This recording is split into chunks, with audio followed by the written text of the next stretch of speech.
Hi, ഇന്ന് cobalt നിങ്ങൾക്ക് introduce ചെയ്യുന്ന ഒരു പ്രൊഡക്റ്റ് നമ്മൾ വാക്യൂം ടംബ്ലറാണ്.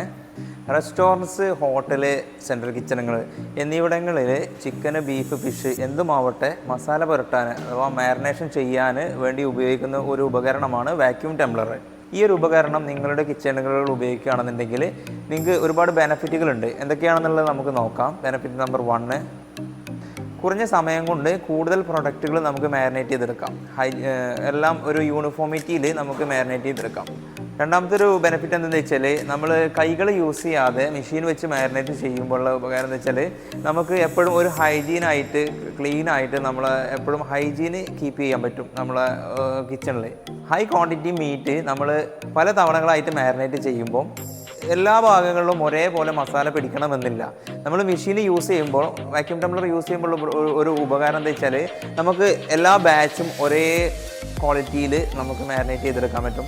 മറ്റൊരു പ്രത്യേകത എന്താ വെച്ചാൽ, മെഷീൻ്റെ വാക്യൂം പ്രവർത്തനം നടക്കുന്നതോടുകൂടെ നമ്മളെ മീറ്റുകളിലേക്ക് മസാല ആഴത്തിൽ ഉള്ളിലേക്ക് ഇറങ്ങി ചെല്ലാനും അതിൻ്റെ ടേസ്റ്റ് ഒന്ന് ഇമ്പ്രൂവ് ആവാനും ക്വാളിറ്റിയിൽ ഒരുപാട് മാറ്റം വരുത്താനും നമ്മളെ മെഷീൻ സഹായിക്കുന്നു. നമ്മൾ ഈ കാണുന്ന മെഷീൻ്റെ കപ്പാസിറ്റി എന്ന് പറയുന്നത് 45 ലിറ്ററാണ്. ഇത് വാക്യൂമാണ്. ഇതിൻ്റെ മോഡൽ നമ്പർ എന്ന് പറയുന്നത് CM75 പറയുന്ന മോഡലാണ്. ഇത് സിംഗിൾ ഫേസ് ആണ് മെഷീൻ വരുന്നത്. ഇതിൽ നമുക്ക് മാക്സിമം 15 കിലോ വരെ അറ്റ് എ ടൈമിൽ മീറ്റ് മാരിനേറ്റ് ചെയ്യാൻ പറ്റും. നമുക്ക് മീറ്റ് മാരിനേറ്റ് ചെയ്യണമെന്നുണ്ടെങ്കിൽ 10 to 20 മിനിറ്റാണ് സമയം. അതിൻ്റെ മാരിനേഷൻ മാത്രമല്ല, അതിൻ്റെ റെസ്റ്റ് ടൈമും കൂടിയുള്ളൊരു ടൈമാണ് ഇത് വരുന്നത്. പിന്നെ ഇതിൻ്റെ വേരിയബിൾ സൈസായിട്ട് നമുക്ക് 45 ലിറ്റർ മുതൽ 2000 ലിറ്റർ വരെയുള്ളത് അവൈലബിൾ ആണ്. നമ്മളിപ്പോൾ റെഡി സ്റ്റോക്ക് നമുക്ക് ഇതും ഇതിൻ്റെ തൊട്ട് മുകളിലുള്ള മോഡൽസ് മാത്രമേ റെഡി സ്റ്റോക്കായിട്ട് ഉണ്ടാവുള്ളൂ. ബാക്കിയൊക്കെ നമുക്ക് ഓർഡർ ബേസാണ് ചെയ്ത് കൊടുക്കുന്നത്. അപ്പം 500 കിലോ 1000 കിലോനൊക്കെ പെർ ബാച്ചിൽ മീറ്റ് മാരിനേറ്റ് ചെയ്യുന്ന കസ്റ്റമർക്കുള്ള മെഷീനൊക്കെ നമ്മൾ ഡെലിവറി ചെയ്തിട്ടുണ്ട്. നമ്മളടുത്ത് സാധനം ഉണ്ട്. ഈ മെഷീൻ്റെ പ്രവർത്തനം എന്ന് പറയുന്നത് വളരെ സിമ്പിളായിട്ടുള്ളൊരു മെത്തേഡാണ്. അത് നമ്മളിപ്പോൾ കാണിച്ചു തരാം. നമുക്ക് മെഷീനിലേക്ക് ആവശ്യമായിട്ടുള്ള ഇലക്ട്രിക്കൽ കണക്ഷൻ കൊടുത്തതിന് ശേഷം നമ്മൾ ഈ ഡോറ് ഓപ്പൺ ചെയ്യാം. ഡോറ് നമുക്ക് നല്ല എയർ ടൈറ്റഡ് ആയിരിക്കും. കാരണം വാക്യൂം പുറത്തേക്ക് പോകാൻ പറ്റാത്തതുകൊണ്ട് നല്ല എയർ ടൈറ്റ് ആയിട്ടുള്ള ഡോറായിരിക്കും. അപ്പോൾ ഇത് ഓപ്പൺ ചെയ്യുന്ന രീതിയാണിത്. മെഷീൻ്റെ ഉൾഭാഗം എങ്ങനെയാണ് വരുന്നത്. ഇതിൽ നമ്മൾ മീറ്റും അതിലേക്കുള്ള മസാലയും കറക്റ്റ് അളവിൽ ഫില്ല് ചെയ്തതിന് ശേഷം നമ്മൾ ഡോറ് ക്ലോസ് ചെയ്യാം. ഡോറ് ക്ലോസ് ചെയ്യുമ്പോൾ ശ്രദ്ധിക്കേണ്ട കാര്യം എന്താ വെച്ചാൽ, ഈ റബ്ബർ വാഷർ കറക്റ്റായിട്ട് സീറ്റിംഗ് ആക്കണം. കാരണം അല്ലെങ്കിൽ എയർ പുറത്തേക്ക് വരും. അപ്പോൾ നമ്മൾ ഇത് കറക്റ്റായിട്ട് ഡോറ് ഫിറ്റ് ചെയ്തതിന് ശേഷം ഡോറ് നമ്മൾ കറക്റ്റായിട്ട് ലോക്ക് ചെയ്യുക. ലോക്ക് ചെയ്തതിന് ശേഷം നമ്മൾ വാക്യൂമിൻ്റെ പൈപ്പ്, സിമ്പിളായിട്ടുള്ളൊരു മെത്തേഡാണ്. ഇതാണ് വാക്യൂം വലിച്ചെടുക്കാനുള്ള പൈപ്പ് വരുന്നത്. ഇത് നേരെ ഇവിടെ ഇൻസ്റ്റാൾ ചെയ്തതിന് ശേഷം ഇതിനൊരു ക്ലിപ്പുണ്ട്.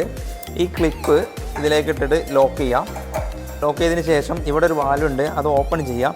ഓപ്പൺ ചെയ്തിട്ട് നമ്മൾ മെഷീനിൽ ഇവിടെ നമുക്ക് വാക്യൂം സെറ്റ് ചെയ്യാൻ പറ്റും. അതിനുശേഷം നമ്മൾ ഇവിടെ ഇലക്ട്രിക്കൽ കണക്ഷൻ കൊടുത്തു കഴിഞ്ഞാൽ മെഷീൻ പവർ ഓഫ്. പിന്നെ നമ്മൾ ഇത് പവർ ഓൺ ആക്കിയതിന് ശേഷം ഇതിലിപ്പോൾ നമ്മൾ സെറ്റ് ചെയ്തേക്കുന്നത് ഹൈ സ്പീഡ് 15 മിനിറ്റാണ്. നമുക്ക് ടൈമും കാര്യങ്ങളൊക്കെ സെറ്റ് ചെയ്യാം. അപ്പോൾ എല്ലാം സെറ്റ് ചെയ്തതിന് ശേഷം നമുക്ക് 3 സ്പീഡുണ്ട് ഇതിൽ. Low speed, medium speed, high speed, അങ്ങനെ 3 സ്പീഡാണ്. നമുക്ക് പിന്നെ ടൈം കാര്യങ്ങൾ സെറ്റ് ചെയ്യാം. പിന്നെ നമ്മൾ വാക്യൂം സെറ്റ് ചെയ്യാം. ഇപ്പം നമ്മൾ വാക്യൂം സെറ്റ് ചെയ്തിട്ടുണ്ട്. അപ്പം നമ്മൾ സ്റ്റാർട്ട് ചെയ്യുമ്പോൾ നമ്മളിതിൽ വാക്യൂം ഇപ്പം ചെയ്തുകൊണ്ട് നിൽക്കുകയാണ്. വാക്യൂം പ്രവർത്തനം നടന്നുകൊണ്ട് നിൽക്കുകയാണ്. അപ്പോൾ ഇത് കാലി ടാങ്ക് ആയതുകൊണ്ട് അത് കറക്റ്റ് ക്ലിയർ ആവില്ല. അതിലേക്ക് പ്രൊഡക്റ്റ് ലോഡ് ചെയ്തതിന് ശേഷമാണ് നമുക്കൊന്നും കൂടി ക്ലിയർ ആവുള്ളൂ. അപ്പോൾ ഇതിൽ കാലി ടാങ്ക് ആയതുകൊണ്ട് ഇപ്പോൾ വർക്ക് ചെയ്തുകൊണ്ടിരിക്കുകയാണ്. നമ്മൾ വാക്യൂം ചെയ്യാൻ സ്റ്റാർട്ട് ചെയ്ത് കഴിഞ്ഞാൽ നമ്മൾ ഇതിൻ്റെ ഉള്ളിൽ ബാക്കിലെ മോട്ടർ വർക്ക് ചെയ്ത് അതിൻ്റെ സൗണ്ട് നമുക്ക് കേൾക്കും. അത് സൗണ്ട് നിൽക്കുന്നതോടുകൂടി തന്നെ അത് വാക്യൂം ഫില്ലായി. അതിനുശേഷം ഇവിടെ വാക്യൂം എന്ന് കാണിച്ചിട്ടുണ്ടാവും. അതിനുശേഷം ഇവിടെ ടൈം കാണിക്കും. നമ്മൾ അതിന് ശേഷം അത് ഫില്ലായി ഓഫ് ആയതിന് ശേഷം നമ്മൾ ഈ വാൽവ് ക്ലോസ് ചെയ്യുക. വാൽവ് ക്ലോസ് ചെയ്തതിന് വീണ്ടും നമ്മൾ ഈ പൈപ്പ് ഇവിടുന്ന് റിലീസ് ചെയ്യുക. പൈപ്പ് റിലീസ് ചെയ്തിട്ട് ഇവിടെ ഒരു സേഫ്റ്റി സ്വിച്ച് ഉണ്ട്, അതിൽ കണക്ട് ചെയ്യുക. സേഫ്റ്റി സ്വിച്ച് എന്തിനാ വെച്ചാൽ, ഈ പൈപ്പ് ഇവിടുന്ന് ഊരി വെക്കാൻ വേണ്ടിയിട്ടാണ്. ഊരി വെച്ച് കഴിഞ്ഞാൽ ആ സേഫ്റ്റി സ്വിച്ച് ലോഡ് ആകുന്നതോടുകൂടെ പിന്നെ മെഷീൻ ഓപ്പറേറ്റ് ചെയ്യാം നമുക്ക്. പിന്നെ നമുക്ക് ജസ്റ്റ് ചെയ്യേണ്ടതെന്ന് വെച്ചാൽ, സ്റ്റാർട്ട് ആൻഡ് സ്റ്റോപ്പ് ബട്ടൺ ഉണ്ട്, അത് ക്ലിക്ക് ചെയ്യുന്നതോടുകൂടെ മെഷീന് പ്രവർത്തനം ആരംഭിക്കും. ക്ലോക്ക് വൈസും ആൻറ്റി ക്ലോക്ക് വൈസും റെസ്റ്റിംഗ് ടൈമുമായിട്ട് മെഷീന് നമ്മൾ സെറ്റ് ചെയ്ത സമയം അത്രയും പ്രവർത്തനം ആരംഭിക്കും. ഈ പരസ്പരം അങ്ങോട്ടും ഇങ്ങോട്ടും തിരിയുന്നതിൻ്റെ ഇടയിൽ കുറച്ച് റെസ്റ്റ് ടൈം മെഷീൻ കൊടുക്കുന്നുണ്ട്. അതെന്താ വെച്ചാൽ നമ്മൾ ആ മിക്സ് ചെയ്യണ മസാല അതിൻ്റെ ഉള്ളിലേക്ക് കയറാൻ വേണ്ടിയിട്ടുള്ള ടൈമാണ് കൊടുക്കുന്നത്. ഇത്രയും സിമ്പിളായിട്ടുള്ള രീതിയാണ്. പിന്നെ നമ്മളത് കഴിഞ്ഞതിന് ശേഷം നമ്മൾ അൺലോഡിങ് ഇങ്ങനെ നമുക്ക് ഈ ഡോർ ഓപ്പൺ ചെയ്ത് കഴിഞ്ഞാൽ വാക്യൂം റിലീസ് ചെയ്തിട്ട് ഓപ്പൺ ചെയ്ത് കഴിഞ്ഞാൽ നമ്മൾ മാരിനേറ്റ് ചെയ്ത ചിക്കനൊക്കെ നമ്മൾ അടിയിലെ ട്രേയിലേക്ക് വരുന്നതാണ്. ഈ സാധനം നേരെ നമുക്ക് ചില്ലറിൽ വെച്ചിട്ടും ഫ്രീസറിൽ വെച്ചിട്ടും യൂസ് ചെയ്യാൻ പറ്റും. അപ്പം ഇത്ര സിമ്പിളായിട്ടുള്ളൊരു മെത്തേഡാണ്. ഇതിൻ്റെ കപ്പാസിറ്റി കൂടുന്നതിനനുസരിച്ചിട്ട് ഇതിൻ്റെ രീതികളിലും അതിൻ്റെ വർക്കിങ്ങിലും ചെറിയ ചെറിയ മാറ്റങ്ങളുണ്ട്.